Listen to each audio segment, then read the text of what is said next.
নমস্কার বন্ধুরা, প্রিয়াঙ্কাস কিচেনে আপনাদের সবাইকে স্বাগত। আর সামনেই আমাদের একটা বিরাট অনুষ্ঠান, সেটা হলো জামাই ষষ্ঠী। আর জামাই ষষ্ঠী উপলক্ষে অনেক রান্নাই কিন্তু আমার চ্যানেলে দেওয়া আছে, সেটা আপনারা দেখে নিতেই পারেন। তবে আজকে একটা চিংড়ি মাছ দিয়ে খুব সুস্বাদু আর খুব সহজেই তৈরি করা যায় এমন একটা রান্না আপনাদের সঙ্গে দেখাতে চলেছি। তাহলে দেখতে থাকুন। বন্ধুরা, এখানে 14 পিস চিংড়ি নিয়ে নিয়েছি। এই সময়টা আমাদের এখানে খুব ভালো চিংড়ি মাছ সস্তায় পাওয়া যায়, তাই আজকে আমি চিংড়ির রেসিপিটাই আপনাদের সঙ্গে শেয়ার করছি। আর এই রেসিপিটা যেমনি সহজ তেমনিও খুব সুস্বাদু। এখানে 14 পিস চিংড়ি নিয়েছি, ভালো করে ওই পিঠের কালোটা ছাড়িয়ে নিয়েছি আর ধুয়ে জল ঝরিয়ে নিয়েছি। মেখে নিচ্ছি নুন, হলুদ দেব না, এই রান্নাটায় হলুদ ব্যবহার হবে না। নুনটা মাখিয়ে আমি বেশ কিছুক্ষণ এই 5-10 মিনিট রেখে দেব, যাতে জলটা ভেতর থেকে বেরিয়ে যায় আর নুনটাও ভালোভাবে ঢুকে যায়। এখানে নিয়েছি একটা পেঁয়াজ, আর এখানে নিয়েছি 2টো কাঁচা লঙ্কা, আদা হাফ ইঞ্চি, আর কয়েক কোয়া রসুন, এই 5-6 কোয়া। এই দুটো একসঙ্গে বেটে নেব। আর এখানে নিয়েছি 100 গ্রাম জল ঝরানো টক দই, আর এখানে নিয়েছি 4টে আমন্ড ভিজিয়ে খোলাটা ছাড়িয়ে নিয়েছি, আর 4টে কাজু নিয়েছি ভিজিয়ে। এই দুটো একসঙ্গে বেটে নেব। এখানে একটা প্যান বসিয়ে নিয়েছি গ্যাস অন করে দিয়ে, আর নিয়ে নিয়েছি 2 টেবিল চামচ ভরে ভরে সাদা তেল। আর এবার আমি মাছটা ভেজে নেব। এই রান্নাটা সাদা তেলেই করতে হবে। চিংড়ি মাছগুলো দিয়ে দিচ্ছি। চিংড়ি মাছটা উল্টে দিয়েছি এক পিঠ, আর হালকা করে ভেজে নিয়েছি। বেশি আর ভাজবো না, এবার নামিয়ে নেব।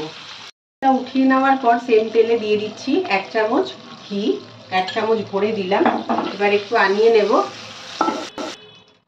2টো শুকনো লঙ্কা, 2টো তেজপাতা, দারচিনি, এলাচ 4টে, আর লবঙ্গ নিয়েছি।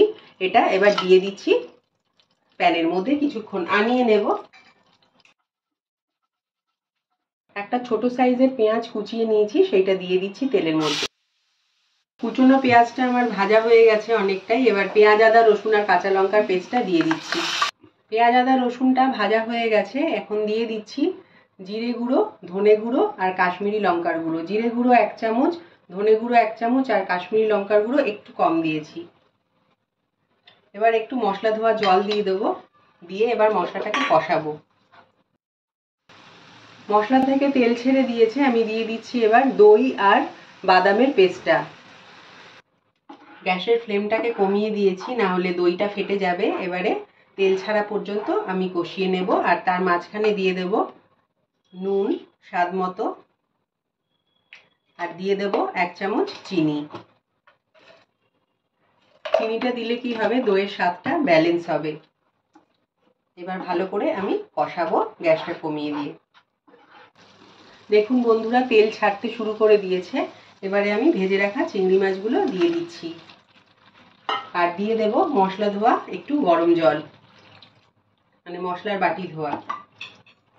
ভালো করে মিক্স করে দেব। এবার গ্যাসের ফ্লেমটাকে মিডিয়ামে রেখে আমি 6-7 মিনিট ফুটিয়ে নেব। ঢাকাটা তুলে নিচ্ছি। এখন দিয়ে দিচ্ছি 2টো চেরা কাঁচা লঙ্কা, আর দিয়ে দিচ্ছি গরম মশলা 1 চামচ করে দেব।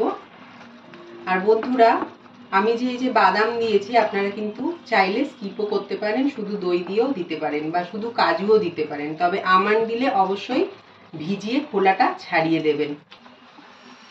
তো এবার আমার রান্না একদম কমপ্লিট। গ্যাসের ফ্লেমটাকে আমি বন্ধ করে দেব, আর কিছুক্ষণ স্ট্যান্ডিং টাইমে রেখে গরম গরম তারপর পরিবেশন করব।